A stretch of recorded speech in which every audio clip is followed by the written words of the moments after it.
बंदी छोड़ सतगुरु रामपाल जी परमेश्वर जी की जय हो।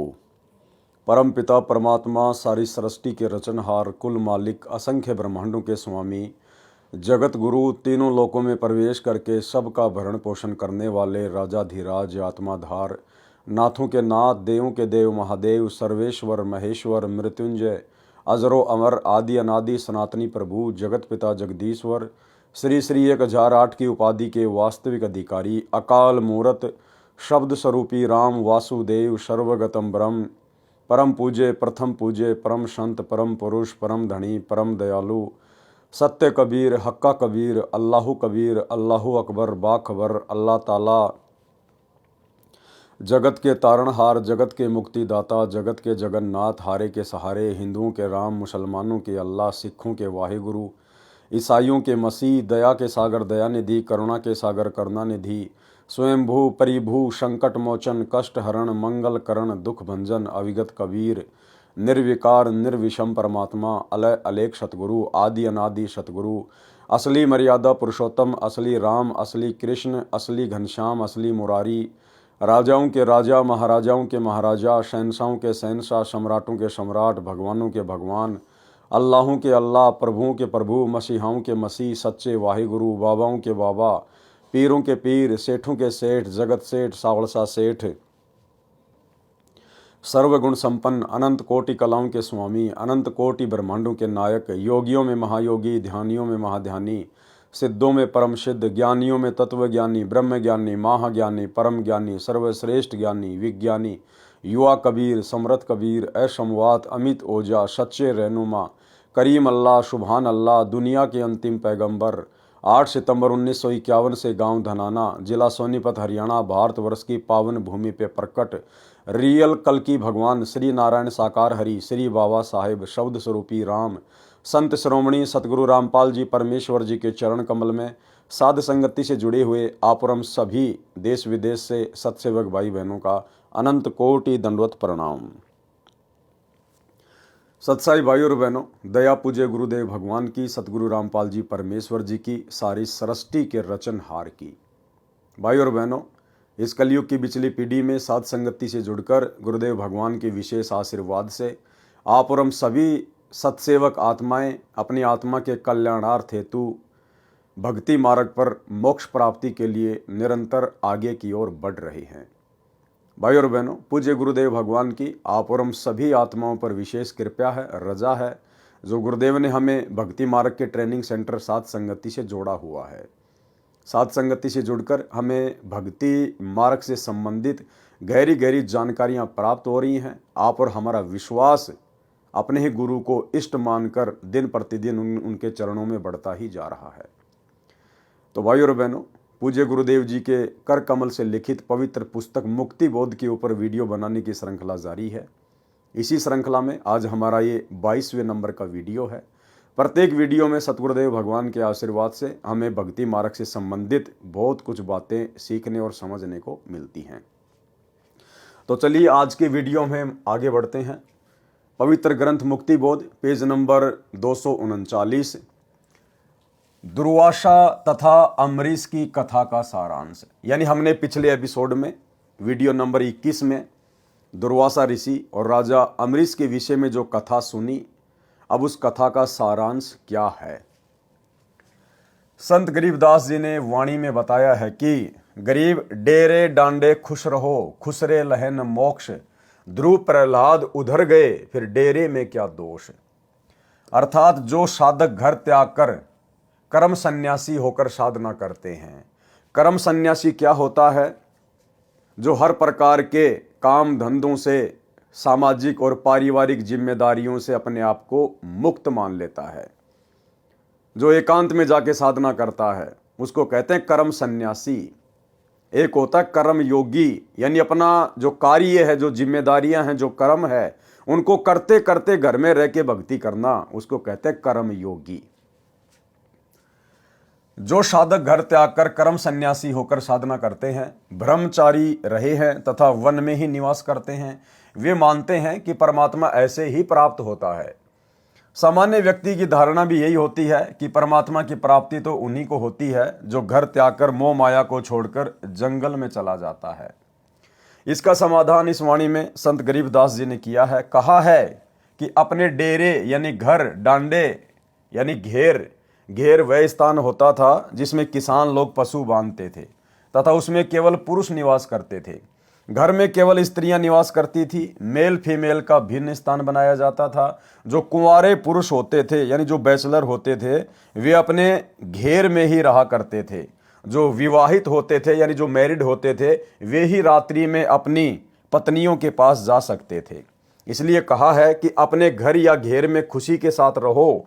यदि ब्रह्मचारी जीवन बिताने मात्र से मुक्ति मिले तो खुसरे यानी हिजड़े मुक्त क्यों नहीं होते जो जन्मजात ब्रह्मचारी हैं। आप ये भी मानते हो कि ध्रुव तथा प्रहलाद दोनों भक्तों का उद्धार हो गया, वे पार हो गए, उनकी मुक्ति हो गई। ये दोनों भगत घर में रहे, विवाह करवाया, बच्चे उत्पन्न किए और मुक्ति भी पाई। देखो भाई और बहनों, यहां परमात्मा ये बातें जगत वाले भाई बहनों को समझाने की दृष्टि से लिख रहे हैं कि ध्रुव प्रहलाद पार हो गए आप लोगों के अनुसार। लेकिन वास्तव में ध्रुव प्रहलाद पूर्ण मोक्ष प्राप्त नहीं कर पाए हैं। पूर्ण मोक्ष प्राप्ति के लिए कर्म सन्यासी बनना जरूरी नहीं है। कर्म योगी बनकर ध्रुव और प्रहलाद की तरह भक्ति की जा सकती है, परंतु पूर्ण मोक्ष प्राप्ति के लिए अंत में हमने विकारों से मुक्त होना ही पड़ेगा, विषय वासनाओं से मुक्त होना ही पड़ेगा। भले आपने रमेणी कर ली, शादी कर ली, आपने अपना परिवार बसा लिया, लेकिन पति पत्नी कर्म करते करते आप जी कभी भी मोक्ष प्राप्त नहीं कर सकते। आपने वो कर्म त्यागना पड़ेगा, विषय वासनाओं को त्यागना पड़ेगा यदि आपने पूर्ण मोक्ष प्राप्त करना है तो। ध्रुव प्रहलाद केवल इतने पार हुए हैं कि उन्हें फिर से जन्म लेना पड़ेगा। वो घर पर रहे, उन्होंने शादी की, विवाह किया, बाल बच्चे उत्पन्न किए, लेकिन उनको सच्चा सतगुरु प्राप्त नहीं था, उनको भक्ति का पूर्ण मार्ग प्राप्त नहीं था, जिस कारण से वो आत्माएं पूर्ण मोक्ष प्राप्त नहीं कर पाई। लेकिन परमेश्वर गुरुदेव भगवान हमें जो समझा रहे हैं, उनके कहने का मतलब ये है कि यदि आपकी भक्ति सच्ची है, आपका सतगुरु सच्चा है, मोक्ष मार्ग आपको पूरा प्राप्त है, तो आपने कहीं भी धक्के खाने की जरूरत नहीं है, कर्म सन्यासी बनने की जरूरत नहीं है, किसी अखाड़े में जाने की, किसी आश्रम में जाने की या जंगल में जाकर भक्ति करने की जरूरत नहीं है। आप अपने घर में रहिए, कर्म योगी बनिए, लेकिन विकारों से मुक्ति प्राप्त कीजिए। जो बुराइयां हैं उनको छोड़िए, जो विषय विकार हैं आप उनको छोड़िए। परिवार छोड़ने की जरूरत नहीं है, औरत को छोड़ने की जरूरत नहीं है, बच्चे छोड़ने की जरूरत नहीं है। परिवार में रहकर ज्ञान को आधार बनाकर विकारों को छोड़ने की आवश्यकता है, तब जाकर आपका पूर्ण मोक्ष होगा। अन्यथा शादी करके बाल बच्चे पैदा करने वाले और अंत में उन्हीं बाल बच्चों में रहने वाले और विषय वासनाओं में बने रहने वाले ध्रुव प्रहलाद का अभी तक मोक्ष नहीं हुआ है। उनको तो अभी बारंबार जन्म लेने पड़ेंगे। प्रहलाद का पुत्र बैलोचन था, बैलोचन का पुत्र राजा बलि था, जिसने अश्वमेध यज्ञ की थी। परमात्मा बावना यानी ठिगना रूप बनाकर भिक्षा लेने गए थे। परमात्मा कबीर जी द्वारा बताई सत्य साधना बिना मोक्ष नहीं होता। परमात्मा कबीर जी के द्वारा बताई गई सत्य साधना के बिना मोक्ष नहीं होता। ब्रह्मा विष्णु शिव तथा काल ब्रह्म व अक्षर पुरुष को इष्ट मानकर साधना करने से जीव का जन्म मरण समाप्त नहीं होता। इसलिए उसे परम शांति नहीं मिलती, न सनातन परम धाम यानी शाश्वत स्थानम प्राप्त होता है, जिसके विषय में गीता अध्याय 18 श्लोक 61-62 में कहा है कि गीता ज्ञानदाता काल ब्रह्म ने अपने से अन्य परमेश्वर की महिमा बताई है। उसी परमेश्वर की शरण में जाने से परम शांति होती है। किस परमेश्वर की शरण में जाने से? उस तत्वदर्शी संत की शरण में जाने से, उस कबीर भगवान की शरण में जाने से परम शांति होती है। तो भाई अगर आप कबीर भगवान मानते हैं उस डाढ़ी मूंछ वाली कबीर जी की समझे जाने वाली नकली फोटो को, तो भाई उसके भरोसे तो आपको कभी भी परम शांति नहीं हो सकती। क्योंकि आप कभी भी उनकी शरण में नहीं जा सकते यदि आप उसी दाढ़ी मूछ वाले रूप को ही कबीर जी मान रहे हैं तो, क्योंकि वो वर्तमान में ना प्रकट है ना प्रकट हो सकता है। उस रूप में तो परमेश्वर जी ने 650 साल पहले लीला की थी।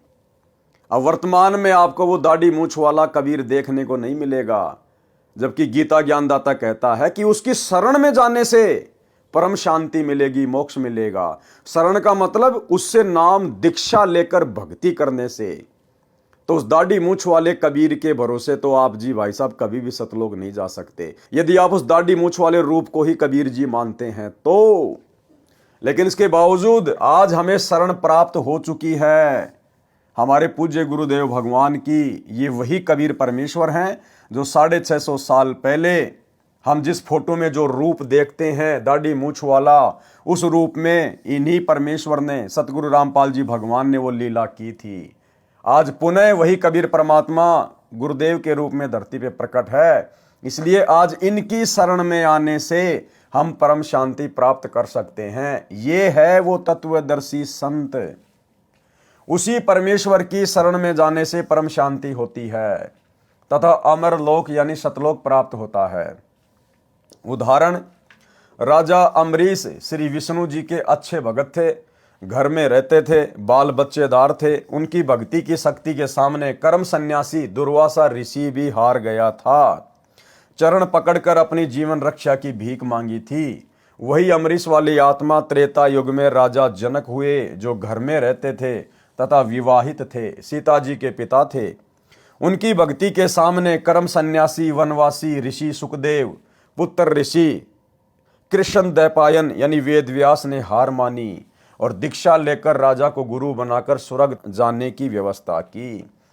यानी जो कर्म योगी थे और जिनको शत भक्ति प्राप्त थी, उनके सामने अपने आप को जो कर्म सन्यासी समझते थे, घर छोड़कर ब्रह्मचारी रहकर तपस्या करते थे, साधना करते थे, उन कर्म सन्यासियों ने कर्म योगियों के सामने घुटने टेके, उनको अपना गुरु धारण किया।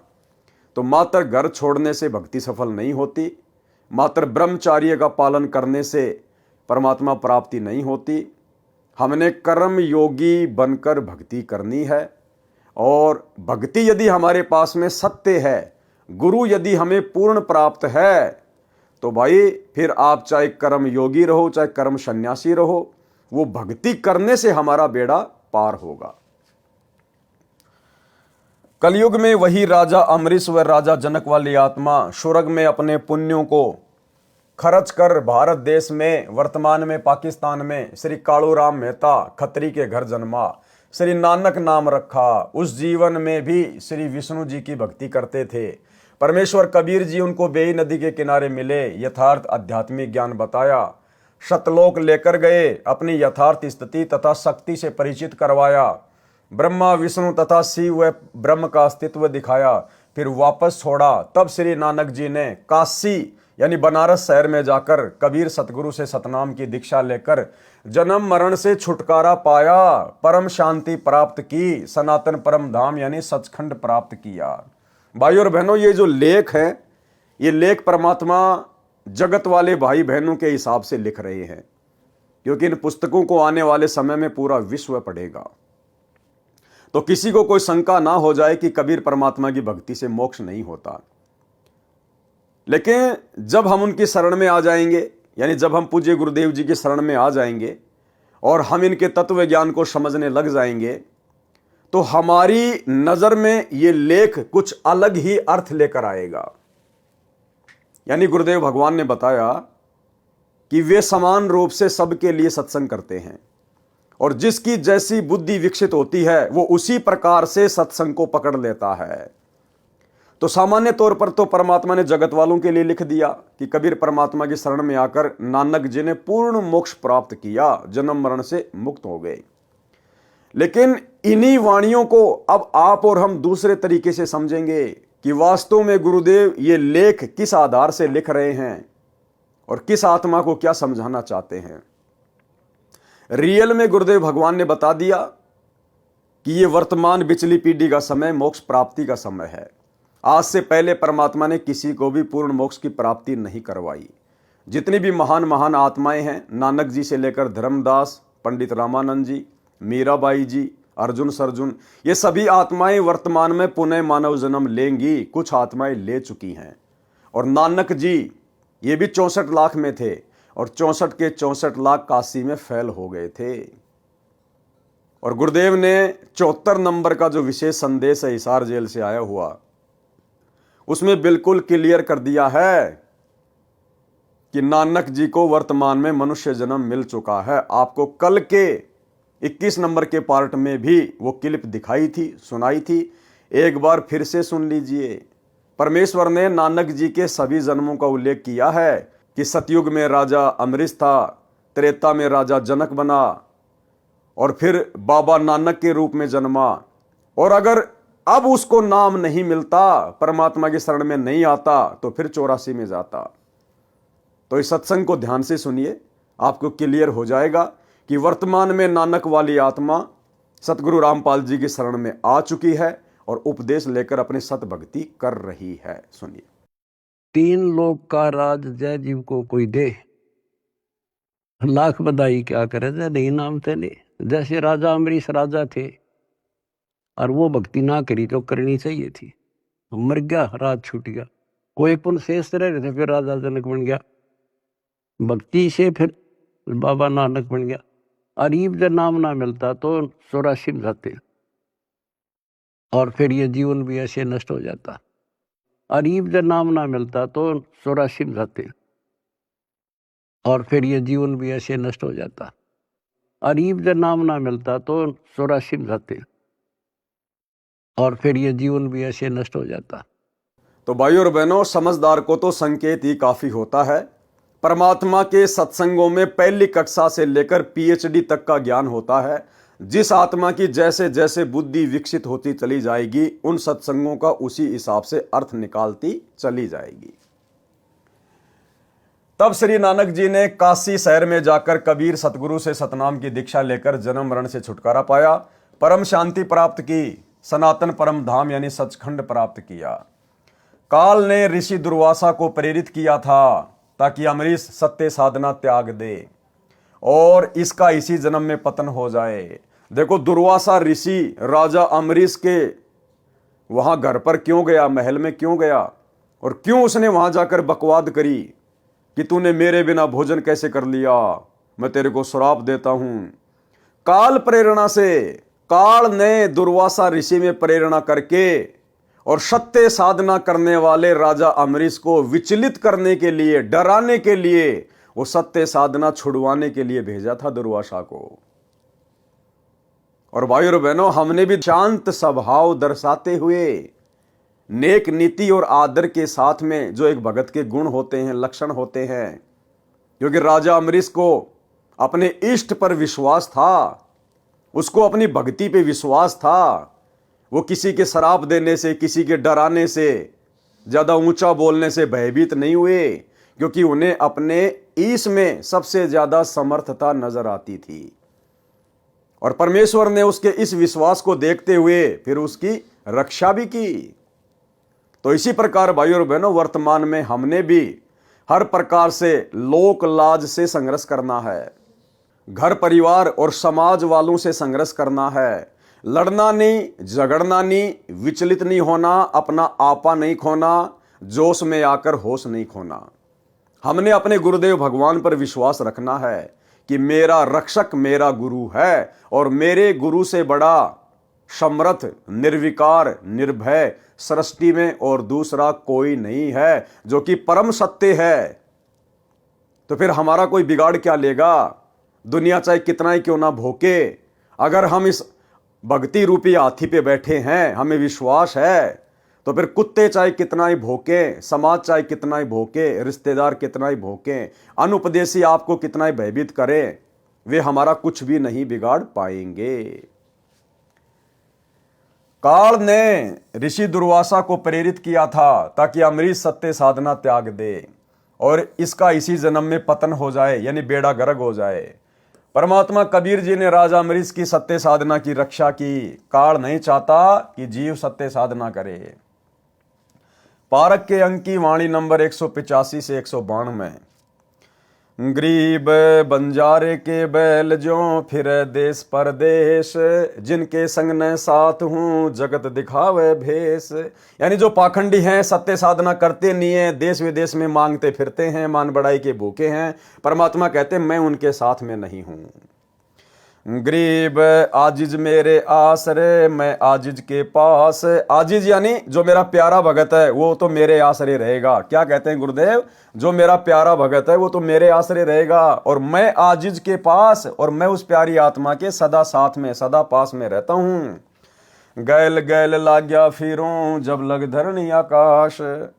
गरीब नारद से साधु सती, अति ज्ञाता परवीन, एक पलक में बह गए मन में बाकी मलिन।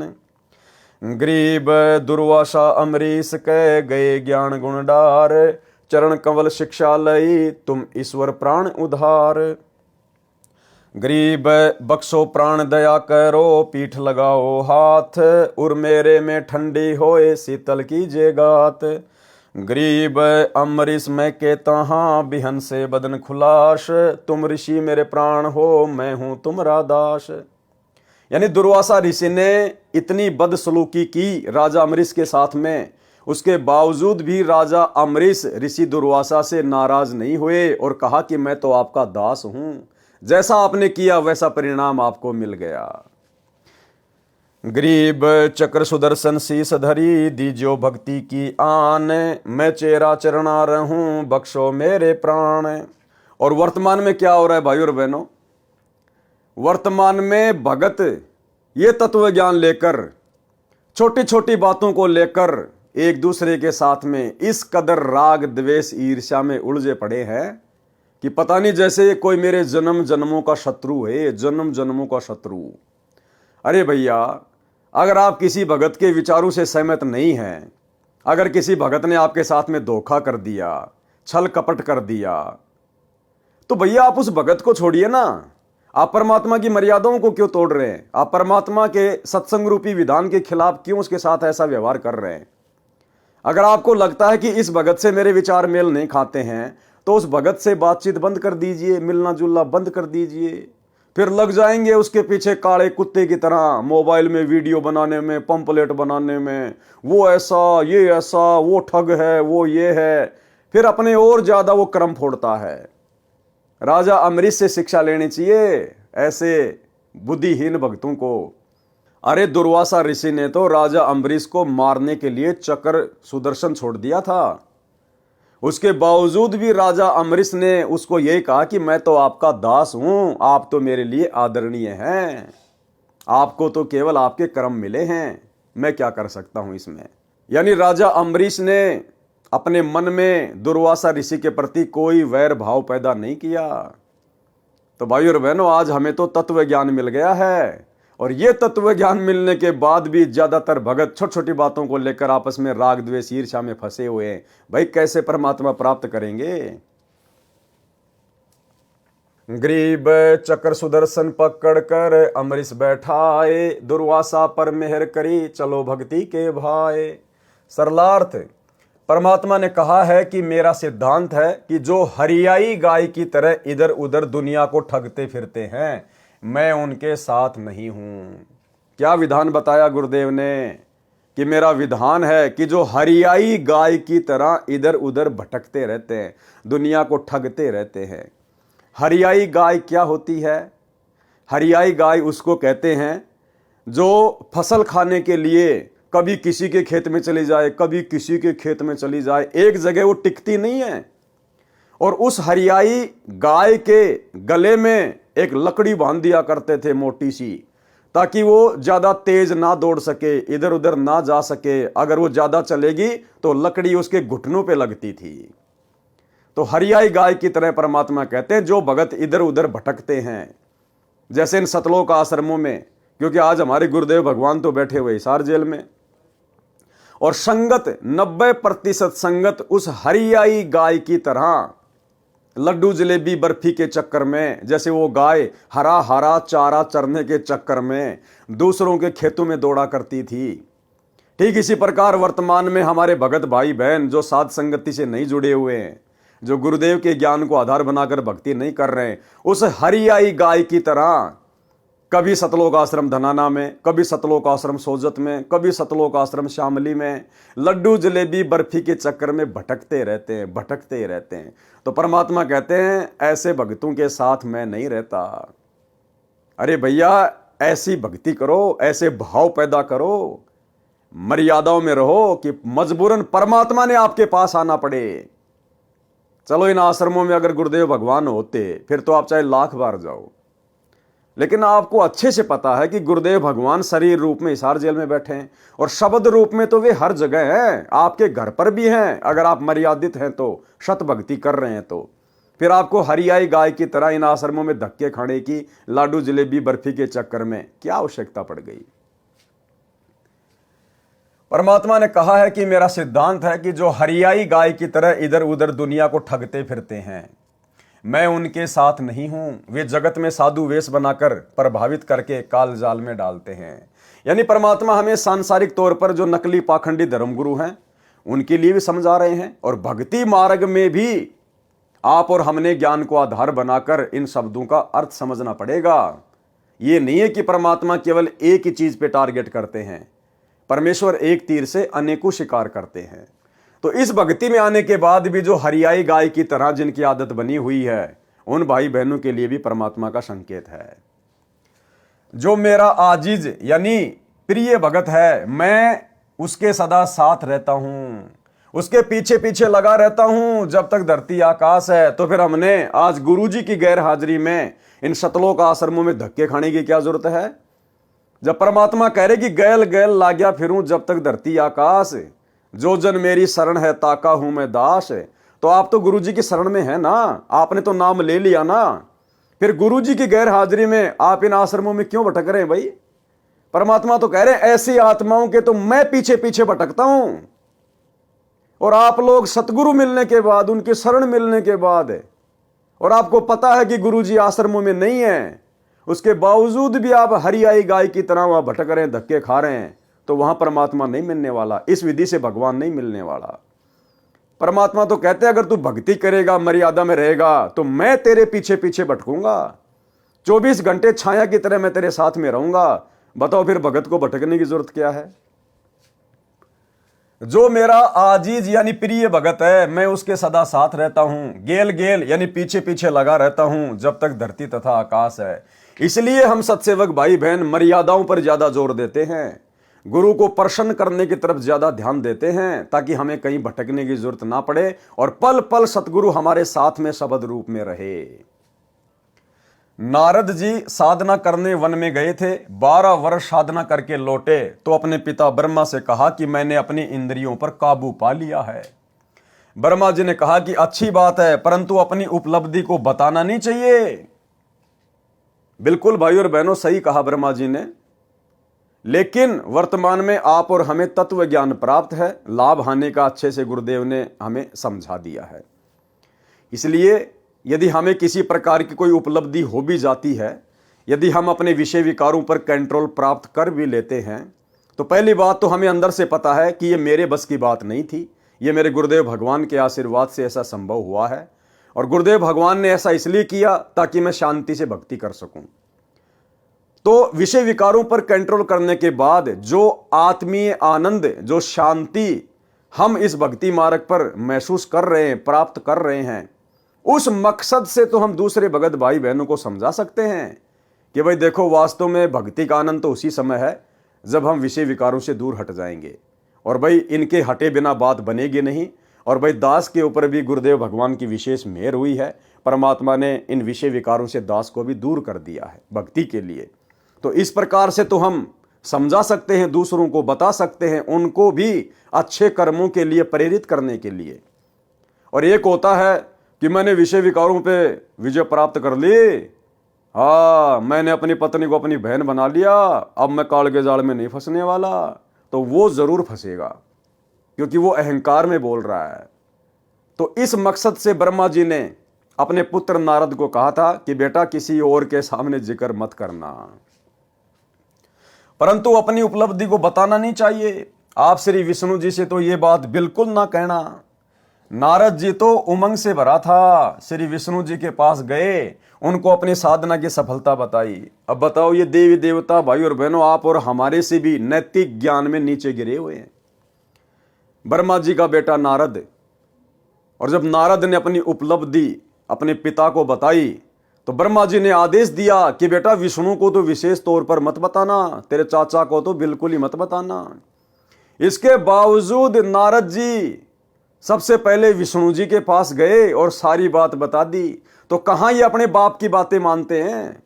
तो भाई और बहनों, ऐसा का ऐसा लफड़ा, ऐसा का ऐसा झगड़ा ऊपर के लोकों में है। ऊपर कुछ भी विशेष नहीं है, यहां से भी ज्यादा आग लगी हुई है। परंतु अपनी उपलब्धि को बताना नहीं चाहिए। आप श्री विष्णु जी से तो ये बात बिल्कुल ना कहना। नारद जी तो उमंग में भरा था, श्री विष्णु जी के पास गए, उनको अपनी साधना की सफलता बताई। यानी अपने बाप की बात नारद जी ने नहीं मानी कि मैंने अपनी इंद्रियों पर काबू पा लिया है। यह कहकर कुछ देर बाद चल पड़े। श्री विष्णु जी ने एक मायावी शहर बनाया। किस विष्णु ने बनाया? इस विष्णु ने बनाया, सतगुरु रामपाल जी भगवान ने बनाया। तीनों लोकों में प्रवेश करके जो सबका पालन पोषण करते हैं, उस विष्णु भगवान ने, सतगुरु रामपाल जी ने, कबीर परमात्मा ने बनाया।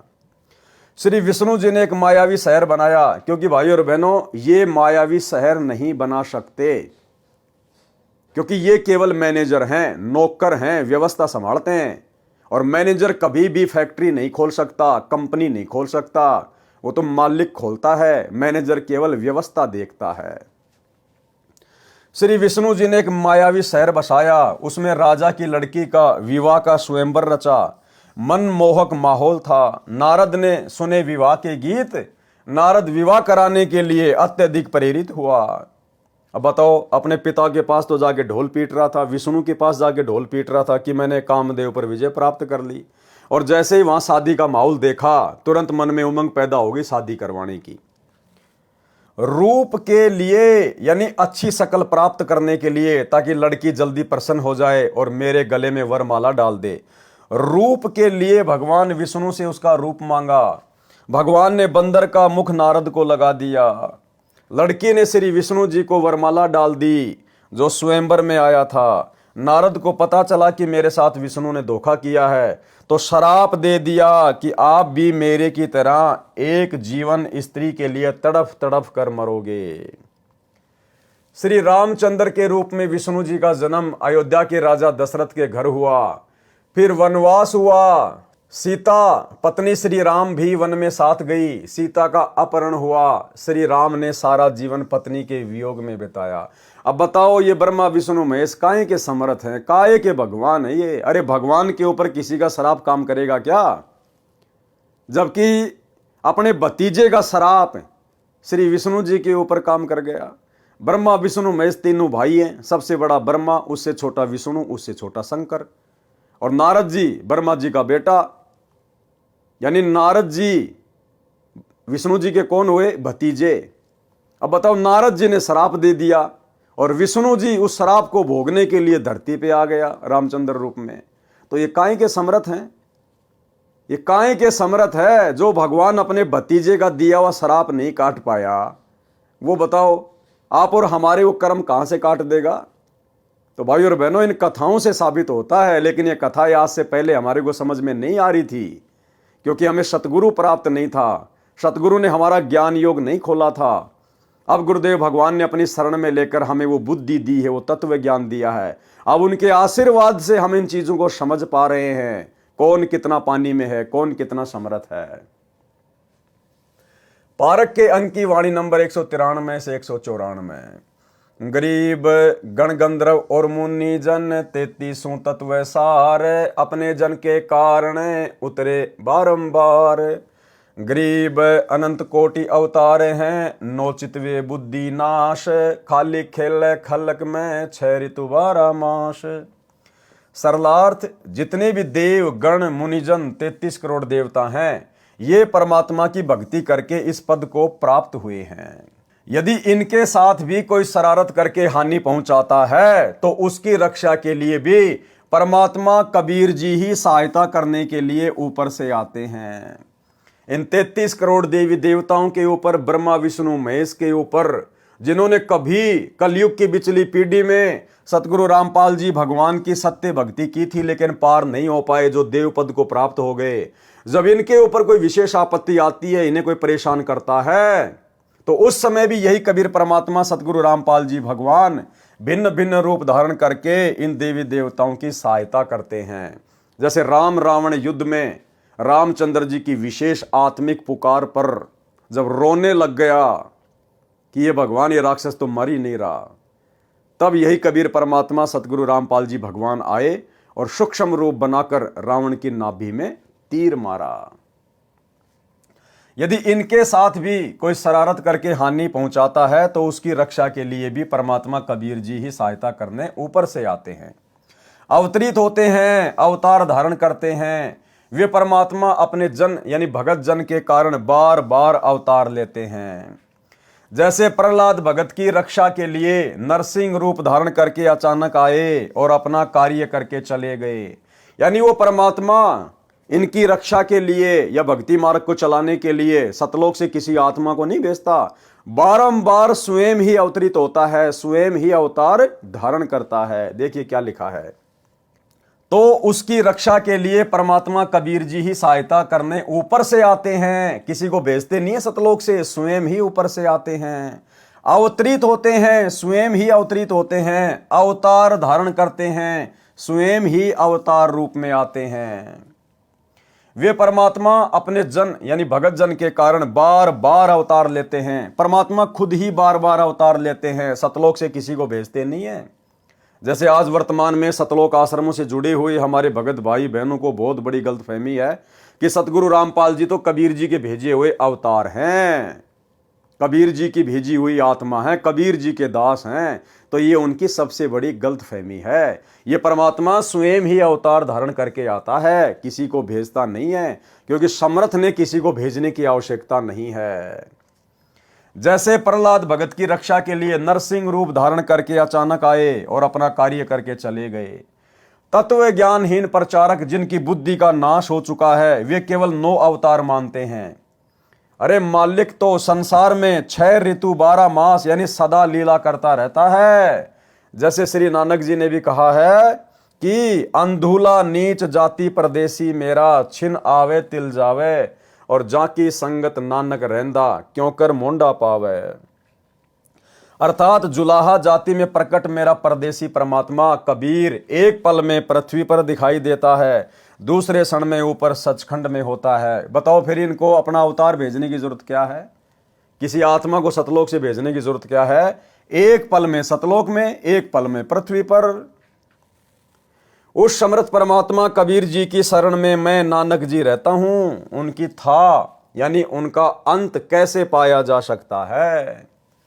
भावार्थ है कि परमात्मा के तो अनंत अवतार हो चुके हैं, यानी अनंत बार परमात्मा इस पृथ्वी पर प्रकट हो चुके हैं। वह तो एक पल में पृथ्वी पर और दूसरे पल में सतलोक में आता जाता रहता है, यानी कभी भी प्रकट हो जाता है, कभी भी प्रकट हो जाता है, जैसे कि वर्तमान में प्रकट हैं। और हिसार जेल से जो विशेष संदेश नंबर 75 आया है अभी लेटेस्ट, इसमें गुरुजी ने बिल्कुल क्लियर कर दिया कि वो परमात्मा गरीबदास जी के समय प्रकट हुए और भाई वर्तमान में आपके सामने प्रकट है। पहचान सको तो पहचान लेना। सुनिए सत्संग। तो क्या बताते हैं, उत्तर दक्षिण पूर्व पश्चिम फिरता दाने दाने लो, और सर्व कला सतगुरु साहिब की हरि आए हरियाणे। गरीबदास जी के समय आए तेरी बारे भाई प्रगट सामने थारे, पहचाने जात पहचान लियो। गरीबदास जी के समय आए तेरी बारे भाई प्रगट सामने थारे, पहचाने जात पहचान लियो। गरीबदास जी के समय आए तेरी बारे भाई प्रगट सामने थारे, पहचाने जात पहचान लियो।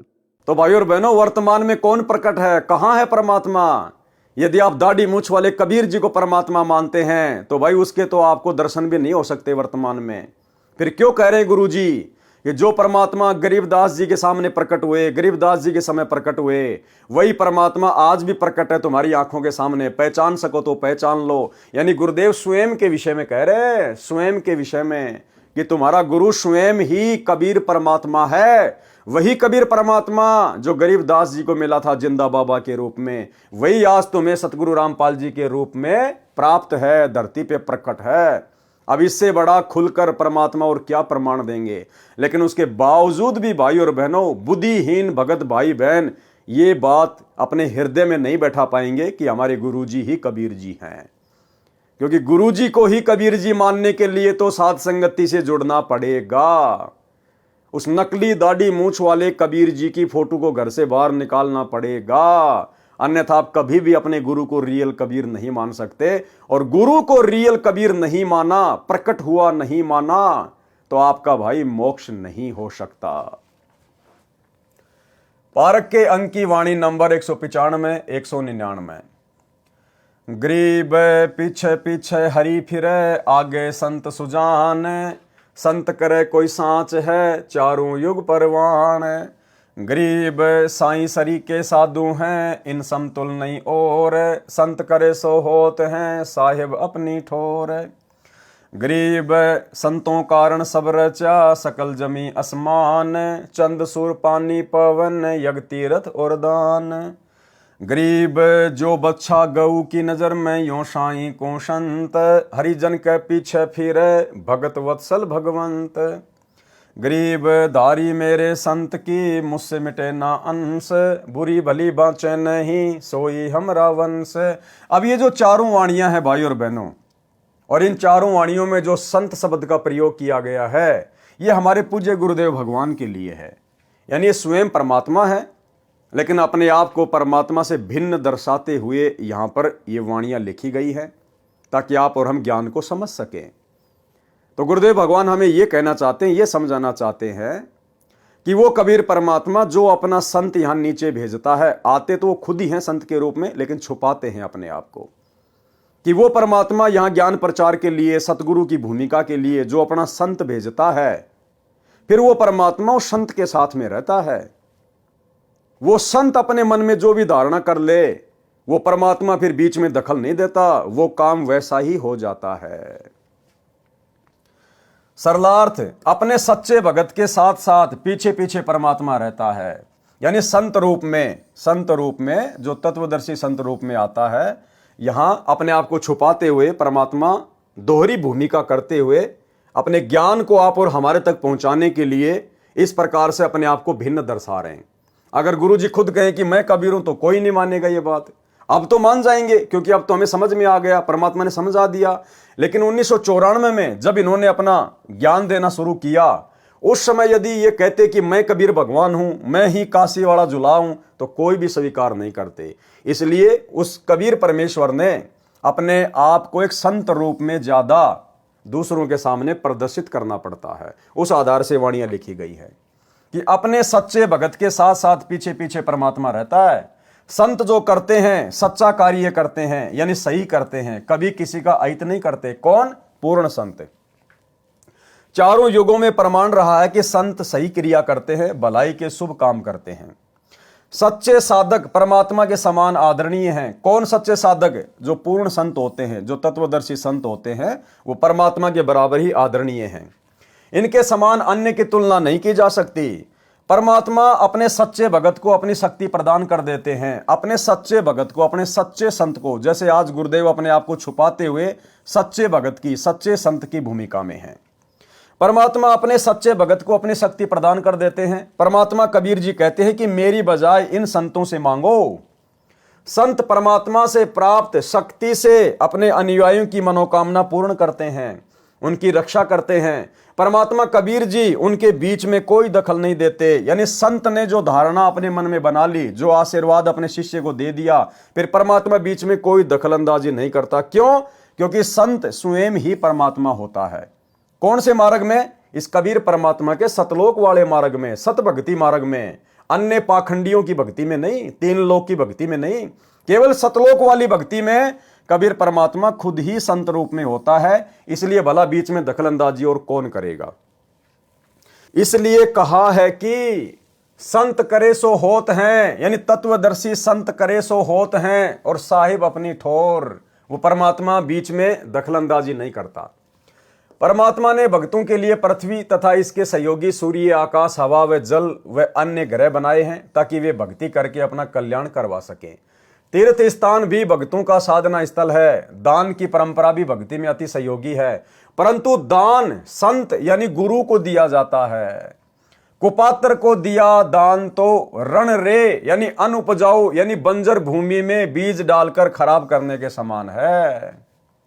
परमात्मा कबीर जी ने कहा है कि कबीर गुरु बिन माला फेरते, गुरु बिन देते दान, गुरु बिन दोनों निष्फल है, भावे देखो वेद पुराण।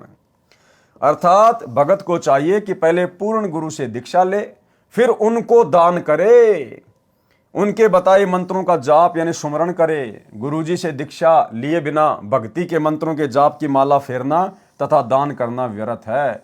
गुरु बनाना अति आवश्यक है। प्रमाण कबीर राम कृष्ण से कौन बड़ा, उन्हों भी गुरु कीन, तीन लोक के वेदनी गुरु आगे अधीन। आम सांसारिक लोग श्री ब्रह्मा विष्णु महेश से और उनके जो अवतार हैं, श्री राम रूप में आए, श्री कृष्ण रूप में आए, तो आम जो सांसारिक लोग हैं जो तत्व ज्ञान से अपरिचित हैं, वे श्री राम और श्री कृष्ण से तो बड़ा किसी को परमात्मा नहीं मानते, भगवान नहीं मानते। तो हमें गुरुदेव समझाना चाहते हैं कि तुम्हारे उन भगवानों ने भी गुरु धारण किया, गुरु से उपदेश लेकर भक्ति की, तब वापस अपने लोक में जा पाए सूक्ष्म शरीर में। फिर तुम वर्तमान में भाई बिना गुरु के कौन से खेत की मूली हो जो 84 लाख योनियों से और नरक से छूट जाओगे। कबीर राम कृष्ण से कौन बड़ा, उन्हों भी गुरु कीन, तीन लोक के वेदनी गुरु के आगे अधीन। अर्थात पृथ्वी के मानव, स्त्री और पुरुष श्री राम तथा श्री कृष्ण से बड़ा देवता किसी को नहीं मानते। उन दोनों ने गुरु जी से दीक्षा ली, तीन लोक के मालिक होते हुए भी उन्होंने गुरु बनाए। श्री कृष्ण जी ने ऋषि दुर्वासा जी को अध्यात्म गुरु बनाया। ऋषि संदीपनी उनके शिक्षक गुरु थे। यानी श्री कृष्ण जी के दो गुरु थे, एक तो संदीपनी ने केवल उनको अक्षर ज्ञान करवाया था, पढ़ाई लिखाई वाले गुरु थे। दूसरे दुर्वासा ऋषि जिन्होंने आध्यात्मिक ज्ञान की दीक्षा दी। श्री कृष्ण जी ने ऋषि दुर्वासा जी को अध्यात्म गुरु बनाया, ऋषि संदीपनी उनके शिक्षक गुरु थे। श्री रामचंद्र जी ने ऋषि वशिष्ठ जी को गुरु बनाया। वे दोनों त्रिलोकनाथ होते हुए भी अपने अपने गुरु के आगे आधीन भाव से पेश होते थे। फिर आम लोगों की क्या औकात है जो गंगा जी में डुबकी लगाने से, कुंभ में डुबकी लगाने से, किसी तीर्थों पर जाने से, मंदिर मस्जिद में जाने से और वे पाप मुक्त हो जाएंगे या वे उस स्तर की साधना का लाभ उठा पाएंगे? बिल्कुल नहीं। परमात्मा अपने भगत पर निरंतर दृष्टि रखते हैं कि कहीं कोई देव, भूत, पितर, प्रेत, गण, गंधर्व, राक्षस, यक्ष, यमदूत मेरे भगत को हानि ना कर दें। जैसे गाय अपने बच्चे यानी बछड़ी बछड़े पर निरंतर दृष्टि रखती है, चारा चरते समय भी एक आंख बच्चे पर ही लगी रहती है। यदि कोई अन्य पशु उसके बच्चे के निकट आता है तो वह यदि खुली होती है तो दौड़कर उस गैर पशु को टक्कर मारने दौड़ती है। जबकि हमारे गुरुदेव भगवान तो अबंध हैं, अबंध। हम रोज नित्य नियम में पढ़ते हैं, गरीब ऐसा सतगुरु हम मिल्या, बेपरवाह अबंध, परम हंस पूर्ण पुरुष, रोम रोम रविचंद। यदि रस्से से बंधी होती है तो भी अपनी प्रतिक्रिया दिखाती है, जहां तक उसका रस्सा जाने देता है वहां तक उस अन्य पशु को टक्कर मारने दौड़ती है। परमात्मा भगत वत्सल है, भक्तों के रक्षक व प्रिय हैं। वे भक्तों के पीछे पीछे फिरते रहते हैं। परमात्मा भक्तों के पीछे पीछे फिरते रहते हैं। भाई जब खुद भगवान हमारे पीछे पीछे फिरते रहते हैं तो भला फिर हमने वर्तमान में परमात्मा की गैर हाजिरी में, गुरुदेव की गैर हाजिरी में उन आश्रमों में जाके धक्के खाने की जरूरत क्या है? भाई यदि हम भगत हैं, सही भक्ति कर रहे हैं, मर्यादा में हैं, तो ऐसे भगत के जब परमात्मा खुद ही पीछे पीछे फिरता रहता है तो हमने वर्तमान में गुरुजी की गैर हाजिरी में इन सतलोक आश्रमों में धक्के खाने के लिए क्यों जाना? या वो जाएंगे जिनको अभी तक ये ज्ञान समझ में नहीं आ पाया है। क्योंकि परमात्मा कहते हैं गोता मारूं सुरग में जा बैठूं पाताल, और गरीब दास ढूंढता फिरूं अपने हीरे मोतीलाल। बताओ, जो परमात्मा खुद ही भगत के पीछे पीछे रहता है, साए की तरह साथ में रहता है, शब्द रूप में पल पल साथ में रहता है, तो फिर भगत ने कहीं धक्के खाने की क्या जरूरत है? धक्के वो खाएगा जो कस्तूरी वाले हिरण की तरह अभी तक कस्तूरी को पहचान नहीं पाया। मेरे संत यानी सतगुरु पद पर जो संत होता है उसकी धारणा यानी जो वो अपने सेवक अनुयायियों को आशीर्वाद देकर लाभ देना चाहता है, उसकी वह धारणा मेरे से टाली नहीं जा सकती, यानी मैं उसमें दखल नहीं दे सकता। क्यों? क्योंकि संत इस कबीर परमात्मा के मार्ग में जो पूर्ण संत होता है, जो तत्वदर्शी संत होता है, वो स्वयं कबीर भगवान ही होता है, इसलिए दखल और देगा कौन? परंतु मेरे भगत यानी संत को मर्यादा का ध्यान रखना अनिवार्य है, लेकिन अपने भेजे गए संत के लिए भी मर्यादा अनिवार्य है। और भाइयों और बहनों, अब आपको समझ में आएगा कि वर्तमान में इन शतलोक आश्रमों में 90% भगत भाई बहनों से ज्ञान विरुद्ध कर्म कौन करवा रहा है, गुरु का नाम लेके। या इस लाइन में यह बात बोलकर परमात्मा क्या कह रहे हैं कि मेरा जो संत होता है, जिसको मैं तत्वदर्शी संत बना के भेजता हूं, सतगुरु बना के भेजता हूं, जैसे वर्तमान में हमारे गुरुदेव भगवान आए हुए हैं, तो परमात्मा कबीर जी कह रहे हैं कि उस संत को भी मर्यादाओं का विशेष ध्यान रखना पड़ता है। यानी उस संत को मर्यादा बना के कौन देता है? परमात्मा। आपने कई सत्संगों में सुना होगा गुरुदेव के मुख कमल से कि बच्चों ये हमारे भगवान के नियम हैं। तो नियम भक्ति के सतगुरु रामपाल जी को किसने दिए? कबीर भगवान ने। क्योंकि समझाने की दृष्टि से परमात्मा ने लिखा है, उसी दृष्टि से दास आपको समझा रहा है। तो भक्ति के नियम सतगुरु रामपाल जी को दिए किसने? कबीर भगवान ने। फिर क्या कह रहा है वो परमात्मा? परंतु मेरे भगत यानी संत को मर्यादा का ध्यान रखना अनिवार्य है। किसको? उस तत्वदर्शी संत को, जिसको गुरु पद पे भेजा जाता है। तो भाई फिर वो तत्वदर्शी संत कैसे मर्यादा तुड़वाएगा? भक्ति मार्ग में राजनीति नहीं करनी, ये राजनीति बंदी छोड़ को बिल्कुल भी पसंद नहीं है। ये किसका नियम है? कबीर भगवान का। एक बार गुरुदेव के मुख कमल से सुन लो कि राजनीति करने वालों से बंदी छोड़ कितना नाराज होता है। सुनिए। तो ये कच्चा काम नहीं करते बंदी छोड़, तो इन्होंने 250 वर्ष इंतजार करनी पड़ी कि कोई इस बात को समझ के और नीयत से, इसमें छल कपट नहीं चलता, इसमें पॉलिटिक्स राजनीति को बंदी छोड़ पसंद कतई नहीं करता। ये हमने आजमा के देख राखी। अगर मैं भी कसूर करूंगा तो मेरा वो दोनों बात से अपनी छतरी अपनी छाया हटा लेगा ऊपर तय, और भाई ने वाह बात से घर ते बाहर लकड़ते पाला पड़े से कर्म का जाडा लगेगा, सर्दी लगेगी। इसी प्रकार सतगुरु अपनी छत्र छाया में अपने बच्चे ने छाती का ला कर रखे। जिस प्रकार छोटे से बच्चे ने माता पिता और दादा गुदड़े में लको कर रखा करे अकेले इसके सर्दी ना लग जा, तो न्यू हमारे को बंदी छोड़ जब उसकी शरण में आ जाते हैं इस प्रकार रखे से। पर हमारी कुमत जो से थोड़ी को ना चौथे युग में आ गया, इकट्ठी होती आ रही से। महाराज के युगन युगन की वासना हुई इकट्ठी आन, निर्मल क्यों कर होगा, कोई संत लग्या नहीं कान। तो बात यही हमारा कहने का तात्पर्य है कि जो 40 साल से वहां पर पापड़ बेल रहे थे, उनकी करनी में अंतर था। उनकी कथनी कुछ और करनी कुछ रही। यहां पर कथनी थोड़ी हो, करनी अधिक हो, जो परमात्मा बंदी छोड़ प्रसन्न होते हैं। इन सारा बेरा हम सोच क्या रहे हैं और करांगे क्या, हम इस तक के छुपा सकते हैं। जीता दास गीसा पंथ के अंदर गीसा संत का एक परम शिष्य हुआ है। वो कहते हैं अपने गुरु को परमात्मा स्वरूप समझ कर चले, तो वो कहते हैं कि मेरे पर्दे के महरमी पिया जी, अपने गुरु को कहते हैं, और आपसे कहां लको लो जिया जी, पर्दे तक के आप मेरे जानने वाले हो, ई बाप तो मैं के छुपा सकता हूं मालिक। तो इस प्रकार हमारा भाव बना रहे कि हम ईश्वर से कुछ नहीं छुपा सकते, वो सारी जानते हैं। तो सतगुरु रामपाल जी को ये राजनीति ना करने का, राजनेताओं के तलवे ना चाटने का, फालतू में राजनेताओं का समर्थन ना करने का ये आदेश किसने दिया? ये नियम किसने बना के दिया?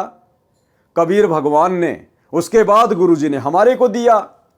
तो नियम किसका हुआ? भगवान का। और भगवान क्या कह रहा है? परंतु मेरे भगत यानी संत को मर्यादा का ध्यान रखना अनिवार्य है। अब यदि हिसार जेल से सतगुरु रामपाल जी ने ही 2019 में कांग्रेस के तलवे चाटने का और 2024 में नरेंद्र मोदी के यानी बीजेपी के तलवे चाटने का आदेश हिसार जेल से दिया है सतलोक आश्रम मैनेजमेंट हरियाणा को, तो फिर सतगुरु रामपाल जी ने तो कबीर जी की मर्यादा तोड़ दी, और कबीर जी की मर्यादा तोड़ दी तो कबीर जी का जो कनेक्शन है संत रामपाल जी से हट गया, कट गया। फिर संत रामपाल जी भक्तों को कैसे लाभ दे देंगे? तो भाई और बहनों, हम तो कभी सौपन में भी नहीं सोच सकते ये बात है कि हमारे गुरुदेव भगवान इस प्रकार के घटिया आदेश अपने बच्चों को देंगे। तो ये आदेश कौन दे रहा है? गंदी राजनीति का, स्टेडियम बनवाने का। क्योंकि कबीर भगवान का क्या नियम है कि भक्तों ने तो वीडियो गेम भी नहीं खेलना, भक्तों ने ताश भी नहीं खेलना। फिर सतगुरु रामपाल जी अपने कबीर भगवान के द्वारा दिए गए नियमों को संगत से कैसे तुड़वाएंगे? स्टेडियम बनवा के, आश्रम में हॉस्पिटल खुलवा के, गुंडों की सीबीआई जांच करवा के, जाट आरक्षण में भक्तों को बैठा के, जगत वालों की धर्मशाला में करोड़ों रुपया भक्तों का बर्बाद करवा के। तो अब आप लोगों को समझ में आ जाना चाहिए कि भक्ति नियम क्या है, और गुरुजी के नाम की आड़ में भोली भाली संगत से ये कर्म फुड़वाने वाला काम बीच में कौन कर रहा है? काल प्रेरणा से गुरुजी का परिवार, गुरुजी के बेटा बेटी, भाई बंधु रिश्तेदार, आपके कोऑर्डिनेटर।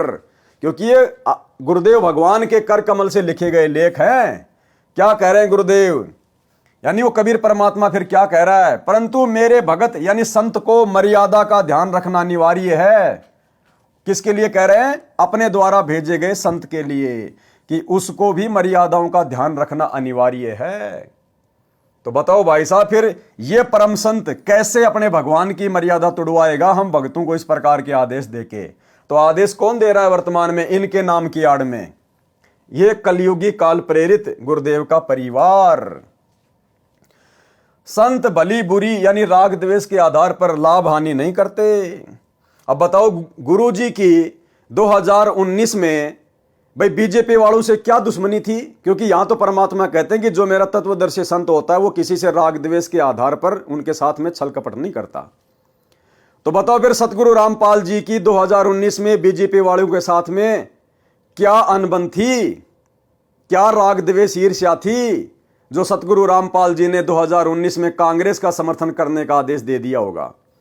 और वर्तमान 2024 में कांग्रेस वालों से क्या अनबन हो गई, क्या राग द्वेष ईर्ष्या मन में आ गई, जो वर्तमान में नरेंद्र मोदी के तलवे चाटने के आदेश संगत को दे दिए? तो परमात्मा तो कह रहे हैं कि मेरा जो भेजा हुआ संत होगा वो राग द्वेष के आधार पर किसी के साथ में कुछ भी छलबल नहीं करेगा। तो बताओ फिर ये घटिया राजनीति के आदेश कौन दे रहा है वर्तमान में? भैया, काल और दयाल दोनों एक्टिव हैं, सूक्ष्म रूप में दोनों अपना खेल खेल रहे हैं। काल सतलोक आश्रम मैनेजमेंट हरियाणा के अंदर घुसा हुआ है, और सतगुरु सत्य प्रेरणा करके अपने सतसेवक बच्चों के माध्यम से संदेश से दिलवा रहे हैं। संत भली बुरी यानी राग द्वेष के आधार पर लाभ हानि नहीं करते। यदि संत किसी को द्वेष के कारण श्राप देते हैं या सिद्धि से हानि करते हैं तो उसके जिम्मेदार वे स्वयं होंगे। और भाई, हमारे गुरुदेव भगवान कैसे ऐसी गलती कर सकते हैं?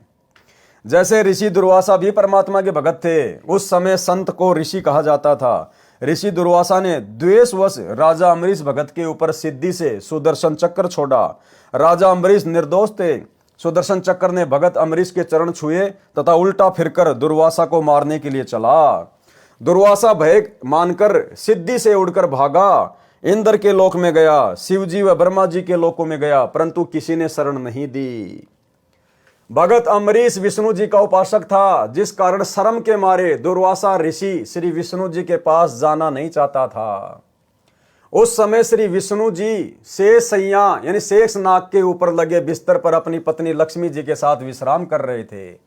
परमात्मा कबीर जी ने, कौन परमात्मा कबीर जी? सतगुरु रामपाल जी भगवान ने, परमात्मा कबीर जी ने श्री विष्णु जी का रूप धारण किया और 88,000 ऋषियों तथा 33 करोड़ देवताओं की सभा बुलाई।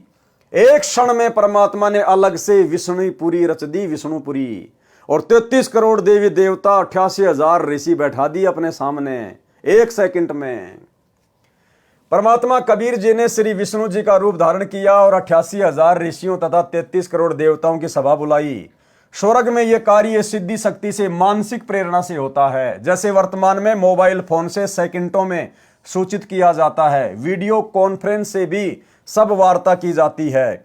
देवताओं की टेक्निक पृथ्वी लोक से लाख गुना अधिक कारगर है। दास आप सभी भाई बहनों को पहले से ही बोलता आ रहा है वीडियो में कि देवताओं की जो विज्ञान है इस पृथ्वी लोक की विज्ञान से लाखों गुना उत्तम है। और इन देवताओं की विज्ञान से सतलोक की विज्ञान अनंत करोड़ गुना उत्तम है। तो सोचिए सतलोक में क्या टेक्निक होगी। सबके सामने परमात्मा ने ऋषि दुर्वासा को धमकाया कि भक्ति की मर्यादा में रहो, अमरीश भगत से क्षमा मांगो, वे ही आपकी जान बचा सकते हैं। दुर्वासा मरता क्या न करता, भगत अमरीश के दरबार में गए, चरण पकड़कर जीवन की रक्षा मांगी, तब जान बची।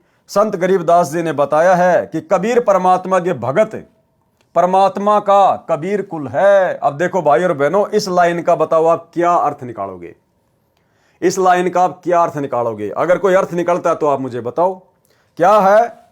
संत गरीबदास जी ने बताया है कि, अब यहां से शुरू कर दो आप, यहां से लेकर यहां तक क्या कह रहे हैं गुरुदेव? कबीर परमात्मा के भगत परमात्मा का कबीर कुल है। अब बताओ आप इसको कितनी बार भी पढ़ लो, क्या समझोगे आप? अब इसका निष्कर्ष क्या दिया परमात्मा ने लास्ट में?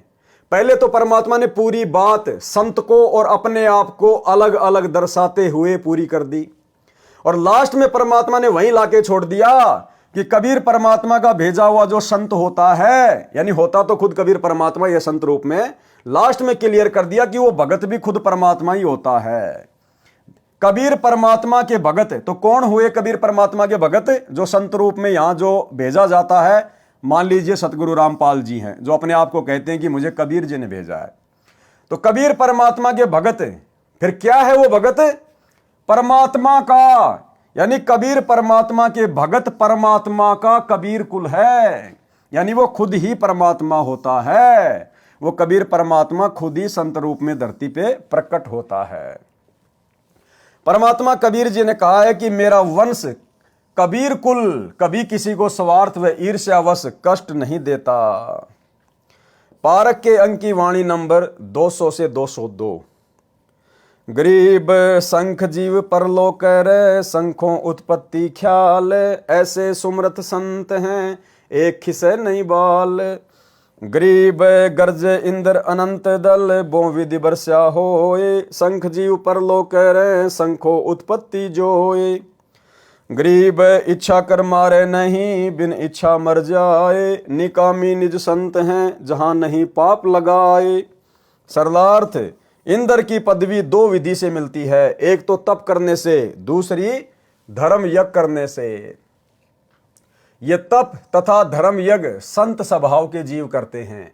जैसे इंद्र संत है, वह पृथ्वी के ऊपर वर्षा करते हैं, उसमें शंखों जीव बह जाते हैं, मर जाते हैं और शंखों की उत्पत्ति होती है। इसमें इंद्र का दोष नहीं है, परंतु विधान अनुसार बिना संत उपदेशी को पाप तथा पुण्य दोनों मिलते हैं। इंद्र पाप का भागी भी बनता है और पुण्य का भागी भी बनता है। क्यों?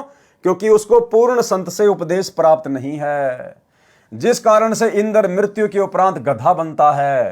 पुण्य स्वर्ग का राजा बनकर नष्ट कर देता है। जो सतगुरु कबीर जी के उपासक हैं, उनके लिए वाणी 202 में कहा है कि इच्छा कर मारे नहीं, बिन इच्छा मर जाए।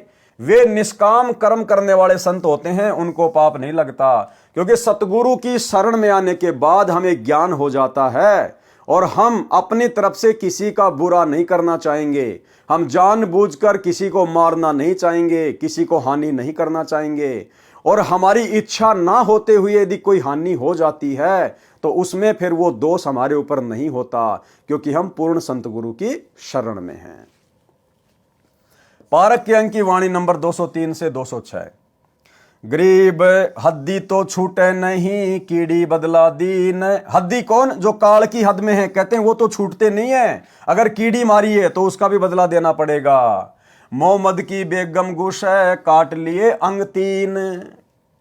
हजरत मोहम्मद जी के बारे में फिर समझाया गया है कि कैसे उसकी बेगम ने, उसकी औरत ने उसके शरीर के 3 अंग कटवा दिए। गरीब बरसे तरक डोबी दे, त्यारे तीनों लोक, ऐसे हरिजन संत हैं सौदा रोकम रोक। गरीब बेहतर अक्षुणी शैकरी चुणक ऋषिश्वर देख, कपिल सिंहारे सघड़ के लागे पाप अनेक।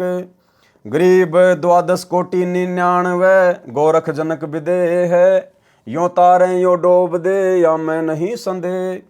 सरलार्थ इस वाणी का, गरीब हद्दी तो छूटे नहीं कीड़ी बदला दीन, और मोहम्मद की बेगम गुशे काट लिए अंश 3। इस वाणी में हजरत मोहम्मद जी के विषय में वर्णन है जो माया के ग्रंथ की वाणी नंबर 3 के सरलार्थ में लिखा है, जो इस प्रकार है। हजरत मोहम्मद यानी मुसलमान धर्म का प्रवर्तक एक स्त्री के साथ अवैध संबंध बनाकर पाप के भागी बन गए थे। उनकी पत्नी बड़े घराने से थी। कौन? बेगम खदीजा। उनकी पत्नी बड़े घराने से थी जो बहुत पैसे वाली धनवान थी।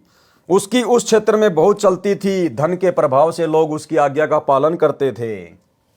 नौकर भी रखती थी। जब हजरत मोहम्मद दूर क्षेत्र में प्रचार करने जाने लगा तो उसकी पत्नी खदीजा ने कहा था कि किसी अन्य स्त्री के चक्कर में न पड़ना। यदि ये गलती की तो तेरे को सजा दी जाएगी। मोहम्मद ने शर्त स्वीकार कर ली। दूर स्थान पर मुसलमान धर्म का प्रचार करते समय आदि माया की प्रेरित सुंदर स्त्री जो विधवा थी, आदि माया के द्वारा प्रेरित सुंदर स्त्री। इसी प्रकार से जब हम त्रिकुटी पे जाएंगे तो वहां भी दुर्गा के द्वारा प्रेरित की गई जो 72 करोड़ उर्वशियां हैं वो हमें इसी प्रकार से ठगेंगी, हमारा आध्यात्मिक रूप से पतन करने का प्रयास करेंगी। तो जब हजरत मोहम्मद जी ज्ञान प्रचार करने के लिए दूर देश में गए तो वहां पर आदि माया की प्रेरित सुंदर स्त्री जो विधवा थी मोहम्मद के संपर्क में आई, मुसलमान बन गई। दोनों का अवैध संबंध भी हो गया। खदीजा को उसके नौकरों ने बताया तो खदीजा ने मोहम्मद को बुलाकर सजा दिलाई। क्या सजा दिलाई?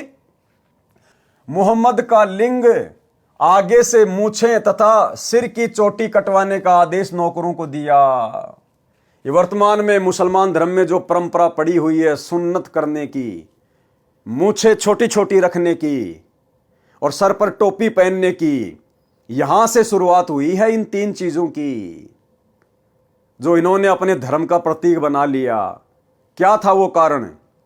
हजरत मोहम्मद दूर देश में मुस्लिम धर्म का प्रचार करने के लिए गए हुए थे और खदीजा ने पहले कह दिया था कि किसी दूसरी स्त्री के संपर्क में मत आ जाना वरना सजा मिलेगी। तो मोहम्मद ने कहा कि ठीक है, ऐसा मैं नहीं करूंगा और यदि मैं करूंगा तो मैं सजा का भागी बनूंगा। नौकरों ने बता दिया कि ऐसे ऐसे एक विधवा के साथ मोहम्मद जी के संपर्क हो चुके हैं, शारीरिक मिलन हो चुका है। जब हजरत मोहम्मद जी वापस आए तो खदीजा ने क्या कहा? मोहम्मद जी का लिंग, आगे से मूछे तथा सिर की चोटी कटवाने का आदेश नौकरों को दिया। नौकरों ने मूछे तथा चोटी काट दी परंतु लिंग नहीं काटा। लिंग की कुछ खाल, चमड़ी जो आगे के भाग पर होती है वो काट दी और खदीजा को बता दिया कि आपके आदेश अनुसार सजा दे दी है। मूछे व चोटी तो स्पष्ट कटी दिखाई दे रही थी, यानी पहले मुसलमान भी हिंदुओं की तरह लंबी लंबी चोटी रखा करते थे। ये खदीजा ने कटवाई सजा के तौर पर। उस कटी हुई चोटी को छुपाने के लिए हजरत मोहम्मद ने फिर टोपी पहननी शुरू कर दी और वर्तमान में फिर आगे चलकर पूरे मुसलमान समाज ने अपना ली। मूछे व चोटी तो स्पष्ट कटी दिखाई दे रही थी, सभा में लिंग की खाल दिखाई गई और मोहम्मद फिर से प्रचार के लिए चला गया। मोहम्मद की पत्नी खदीजा अब निश्चिंत थी कि कहीं भी जाए लिंग तो कट ही चुका है। जब दूर देश में अपने मुसलमान अनुयायियों में गया तो ये हुलिया देखकर कारण जानना चाहा। अब मोहम्मद जी फिर से प्रचार पर निकल गए।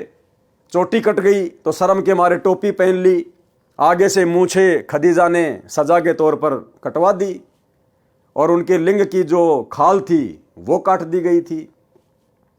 तो जब वापस गए वो प्रचार करने तो उनके भक्तों ने कहा, जो मुसलमान बन चुके थे, कि गुरुजी आपने ये क्या कर लिया? सर पर आपने टोपी क्यों पहन ली और मूछें क्यों कटवा ली गुरुजी आपने? अब हजरत मोहम्मद ने सच्चाई तो बताई नहीं बेइज्जती के डर से, और ये कह दिया कि भैया ये हमारे धर्म की पहचान है, ये अल्लाह का आदेश है, जो ऐसा नहीं करेगा वो अल्लाह को प्यारा नहीं होगा, वो अल्लाह का विशेष बंदा नहीं होगा। फिर हम क्या मुसलमान हैं अगर हम इतनी भी कुर्बानी नहीं दे सकते अल्लाह के लिए। फिर धीरे धीरे आगे चलकर ये मुसलमान धर्म की निशानी बन गई। सभा में लिंग की खाल दिखाई गई और मोहम्मद फिर से प्रचार के लिए चला गया। मोहम्मद की पत्नी खदीजा अब निश्चिंत थी कि कहीं भी जाए लिंग कट चुका है।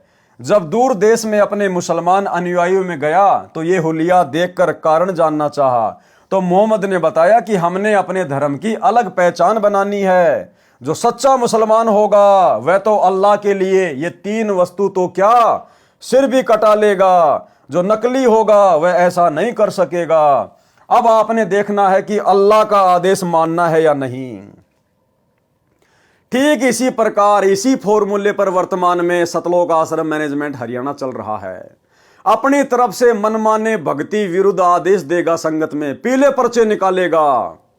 गुरुजी का आदेश है कांग्रेस को वोट देना है, गुरुजी का आदेश है बीजेपी का वोट देना है, गुरुजी का आदेश है स्टेडियम बनाना है, जाटों का भवन बनवाना है, गुंडों की सीबीआई जांच करनी है, जाट आरक्षण का समर्थन करना है, अन्य प्रकार की बकवादें। और संगत को डराता है कि जो भगत गुरुजी का आदेश नहीं मानेगा, पीला पर्चा नहीं मानेगा, वो काई का गुरुजी का भगत है, उसके आश्रम में नो एंट्री कर दी जाएगी, उसको आश्रमों में नहीं घुसने दिया जाएगा, उसका कहीं नाम शुद्ध नहीं किया जाएगा। ये तो गुरुजी की लीला है भाई। जो गुरु वचन पे डट गए कट गए फंद 84 के। अगर हम गुरुजी के इन वचनों को नहीं मानेंगे, इन आदेशों को नहीं मानेंगे, हम काहे के भगत हैं। अब भगत बेचारे डर जाते हैं और वो फिर उन पीले पर्चों को, मनमाने आदेशों को गुरुजी का आदेश मान के फॉलो कर लेते हैं। तो इसी प्रकार से हजरत मोहम्मद ने भी अपने भक्तों के बीच में अल्लाह का डर बैठा दिया। जैसे आश्रम वाले पीले पर्चे दिखा के गुरुजी का डर बैठा रहे हैं कि तुम काहे के मुसलमान हो। सच्चा मुसलमान तो अल्लाह के लिए अपनी गर्दन भी कटवा लेगा। फिर चोटी कटवाना, मूंछ कटवाना और सुन्नत करवाना कौन सी बड़ी बात है। सभी मुसलमानों ने अल्लाह का आदेश समझ के कटवाना शुरू कर दिया। इसी तर्ज पे आज सतलोक आश्रम मैनेजमेंट हरियाणा चल रहा है। तो मोहम्मद जी ने बताया कि हमने अपने धर्म की अलग पहचान बनानी है। जो सच्चा मुसलमान होगा वह तो अल्लाह के लिए ये 3 वस्तु तो क्या सिर भी कटा लेगा। जो नकली होगा वह ऐसा नहीं कर सकेगा। अब आपने देखना है कि अल्लाह का आदेश मानना है या नहीं। अब आपने देखना है कि अल्लाह का आदेश मानना या नहीं। ठीक यही शब्द है कि अब आपने देखना है। सतलोक आश्रम मैनेजमेंट हरियाणा का सारनामी भगत नवीन सोनीपत वाला, जिसको आश्रम में प्रधान जी कहते हैं, और महेंद्र का 1 नंबर का चमचा। और जब परमात्मा ने 7 संगतियां शुरू करवाई, संगत को ज्ञान आधार से धीरे धीरे समझवाना शुरू किया, तो इनको खलबली मच गई। 2016 की ये ऑडियो है नवीन सोनीपत वाले की। और संगत में क्या आदेश पारित कर दिया कि हमारे को गुरुजी ने कह दिया है और हमारे को गुरुजी ने लेटर में लिख के भी दे दिया है कि महेंद्र जो मेरा छोटा भाई है वो संगत में जो भी आदेश देगा वो मेरा ही आदेश माना जाएगा। और यदि महेंद्र मेरे से पूछे बिना कोई अपना आदेश देता है तो वो भी परमात्मा का ही आदेश माना जाए। तो फिर नवीन सोनीपत वाला कह रहा है कि अब आपने देखना है। यहां पर हजरत मोहम्मद जी ने कहा ना कि अब आप लोगों ने देखना है, तो नवीन सोनीपत कह रहा है कि अब आप भक्तों ने देखना है कि कमाल की तरह गुरुद्रोही बन चुके उस पवन की बातों को ज्यादा महत्व देना है या गुरुजी की बातों को महत्व देना है। हमारे लिए महेंद्र जी का आदेश गुरुजी का आदेश है, और महेंद्र जी गुरुजी से पूछे बिना भी आदेश दें तो भी हमने गुरुजी का यह आदेश मानना है। अब हमने और क्या चाहिए। यानी भाड़ में जाओ गुरुजी, भाड़ में जाओ ये ज्ञान है, भाड़ में जाओ सत्संग, बस महेंद्र जो बोल देगा वो हमारे लिए फाइनल है। यह है सतलोक आश्रम मैनेजमेंट हरियाणा के परम भक्तों का तत्व ज्ञान, सारनामी भक्तों का तत्व ज्ञान। ये नवीन सोनीपत वाला जो सभी स्टेट कोऑर्डिनेटर के ऊपर है, सभी को यह आदेश पारित करता है महेंद्र के कहने से, इनका यह हाल है। पहले ये छोटी सी ऑडियो सुन लो उसकी, सुनिए जी।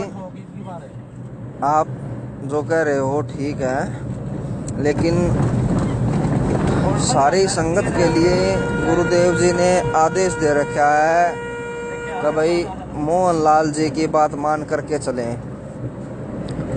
और मोहनलाल जी की बात मानना हमारे लिए गुरुदेव जी का आदेश है। उसकी बात का खंडन करना गुरुजियों के आदेश का खंडन करना है। और पवन जयपुर वाले जी मोहनलाल जी के खिलाफ मैसेज डालते जाने लग रहे हैं, जो कि गुरु मर्यादा का उल्लंघन है। अब आप लोगों ने गुरु मर्यादा को ज़्यादा रखना है या कमाल की तरह एक दूसरे भगत के ऊपर आश्रित ज़्यादा होना है, यो फैसला अब आप लोगों के हाथ में है। देख लो अब आप क्या करोगे। हमारे को गुरुजियों ने कह दिया भाई मोहनलाल जी की मान के चलो। मोहनलाल जी जो कहें हमारे लिए वो फाइनल है। और ये गुरुजियों ने लिखित में भी दे दिया था, लिखित में भी दे रखा है कि भाई मेरे आदेश को अगर मोहनलाल जी बदल दें तो भी वो मान्य होगा। और मेरे कहे बिना या मेरे से पूछे बिना मोहनलाल जी अगर कोई आदेश दें तो भी वो मान्य होगा। तो इससे ज़्यादा और क्या चाहिए अब हमारे को। गुरुजियों ने कह दिया भाई मोहनलाल जी हैं, फाइनल अथॉरिटी है। तो भाई और बहनों अब बताओ आप, वो तो बड़ा खुश हो रहा है कि अब हमें और क्या चाहिए। भाई महेंद्र हमारा गुरु बन गया, गुरुजी से पूछे बिना भी आदेश दे सकता है, बस अब हमें और क्या चाहिए। तो यह है भाई और बहनों मनमाना आचरण है। अब महेंद्र तो कल को संगत को लेटरिन खाने का आदेश देगा, देखते हैं देखे कितने खाएंगे, देखते हैं कितने खाएंगे। यह ज्ञान आधार की भक्ति है, देखा देखी की भक्ति नहीं है। बाढ़ में जाए महेंद्र, हमने अपने गुरुजी को देख के चलना है। हम महेंद्र के सत्संग सुन के नहीं जुड़े, हमारा मोक्ष महेंद्र नहीं करेगा जो हम उस महेंद्र के आदेश मानने के लिए बाध्य हैं। हम अपने गुरुदेव के आदेश मानने के लिए बाध्य हैं, किसी और के नहीं। तो क्या कहा हजरत मोहम्मद ने, वह तो अल्लाह के लिए ये तीन वस्तु तो क्या सिर कटा लेगा, जो नकली होगा वह ऐसा नहीं कर सकेगा। अब आपने देखना है कि अल्लाह का आदेश मानना है या नहीं। तो नवीन सोनीपत वाला भी यह कह रहा कि अब आप भगतों ने देखना है कि उस पवन दास की बात माननी है या महेंद्र जी वाले आदेश मानने हैं।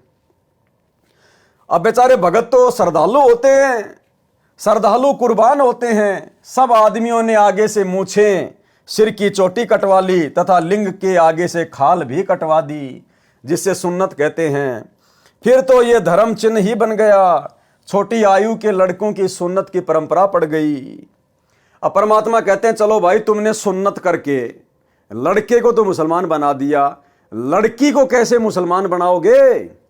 अब मुसलमान धर्म में जो औरतें हैं वो तो मुसलमान है ही नहीं, क्योंकि लड़के की तो आपने सुन्नत कर दी पैदा होते ही, लड़की की कहां से सुन्नत करोगे।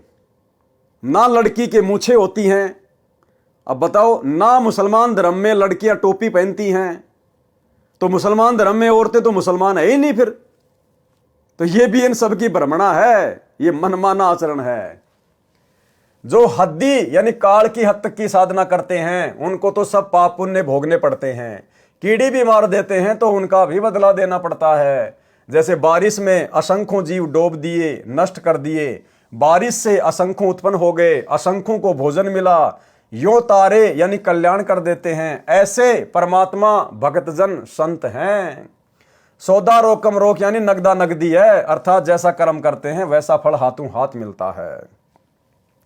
ऋषि चुनक ने मानधाता चक्रवर्ती राजा की बेहतर अक्षौणी सेना को सिद्धि शक्ति से निर्मित 4 पुतलियों यानी परमाणु बम जैसी घातक शक्ति से नष्ट कर दिया था, तथा कपिल मुनि ने राजा सगड़ के 60,000 पुत्रों को सिद्धि से अग्नि बाणों से मार डाला। उनको अनेकों पाप लगे। राजा जनक विदेही 12 करोड़ जीव आत्माओं को नरक से छुड़वाकर स्वर्ग ले गए।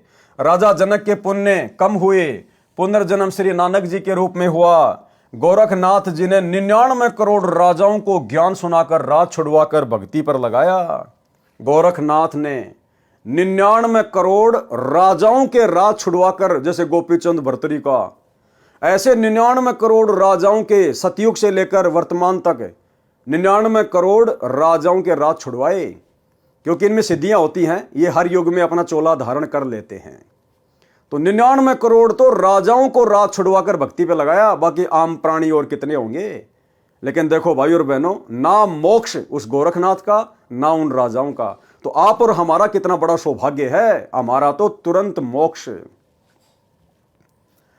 गोरखनाथ ने 99 करोड़ राजाओं को ज्ञान सुनाकर राज छुड़वाकर भक्ति पर लगाया था। अब ये बहुत सारे भगत भाई बहन 100-200 ज्ञान गंगा बांट के 2-4 भक्तों को नाम दिलवाकर अपने आप को पता नहीं क्या समझ लेते हैं। ये शिक्षा लेनी चाहिए गोरखनाथ से। 99 करोड़ तो राजाओं को, आप लोग किसी एक एमएलए को तो नाम दिलवा दो आज। अरे राजा यानी प्रधानमंत्री, राजा की तो छोड़ दो आप अपने गांव के सरपंच को तो नाम दीक्षा दिलवा दो और छुड़वा दो उससे सारे कर्म। असंभव। फिर किस बात का घमंड, किस बात का अहंकार अपने ज्ञान प्रचारक होने का। गोरखनाथ ने 99 करोड़ तो राजाओं को भक्ति पे लगाया था, परंतु मुक्ति दोनों की नहीं हुई, न गोरखनाथ की न राजाओं की। परमात्मा कबीर जी के शरण में श्री नानक जी आए, तब मोक्ष हुआ, तथा गोरखनाथ को भी सतगुरु कबीर जी मिले, उनको सतनाम दिया, वे भी मुक्त नहीं हुए हैं, क्योंकि उनसे सिद्धि से हुई प्रसिद्धि का आनंद छूटा नहीं। सारना मिला नहीं, गोरखनाथ का फिर जन्म होगा, ब्रह्मचारी रहेगा, सतयुग में 1 लाख वर्ष तक दिल्ली का राज करेगा, फिर सन्यास लेगा। तो भाई गोरखनाथ ज्यादा बड़ा या आप और हम ज्यादा बड़े? परमात्मा की शरण में आने के बाद भी, इतना सिद्धि युक्त होने के बावजूद भी गोरखनाथ का भी इस कलयुग की पिछली पीढ़ी में मोक्ष नहीं है।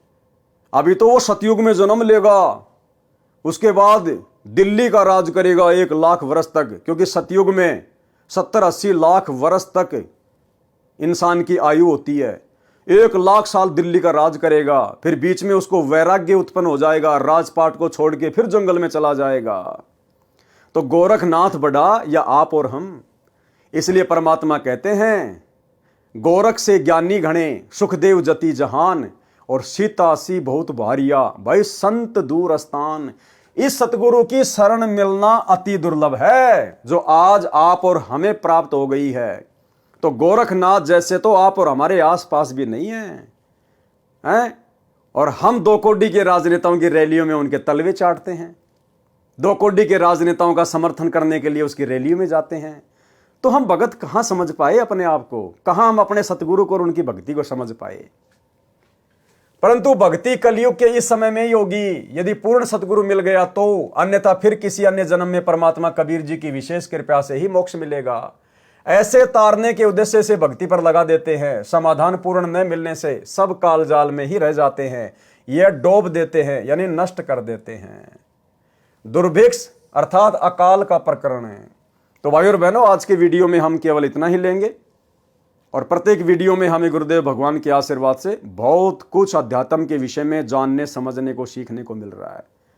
और हम भाई बहन अपने गुरुदेव से प्रार्थना करके कोशिश करें कि हम गुरुदेव के कर कमल से लिखित इन पुस्तकों में जो शिक्षाएं हैं, क्योंकि भाई और बहनों ये आप और हमारा फाइनल रिवीजन चल रहा है। फाइनल रिवीजन, जैसे परीक्षा से पहले टीचर बच्चों को रिवीजन करवाता है, इसी प्रकार से परमात्मा अपने सत्सेवक बच्चों के माध्यम से ये फाइनल रिवीजन करवा रहे हैं कि अभी तक यदि हमने गुरु को नहीं समझा कोई बात नहीं, मर्यादाओं में हेराफेरी कर दी कोई बात नहीं, लेकिन अब हमने हर प्रकार से मर्यादित होकर गुरु को इष्ट मानकर और एकमात्र टारगेट मोक्ष को लेकर भक्ति मार्ग पर चलना होगा। अब यदि हमने गफलत कर दी तो भाई युग परिवर्तन का समय बहुत निकट है, दिन प्रतिदिन दुनिया मौत की तरफ बढ़ रही है।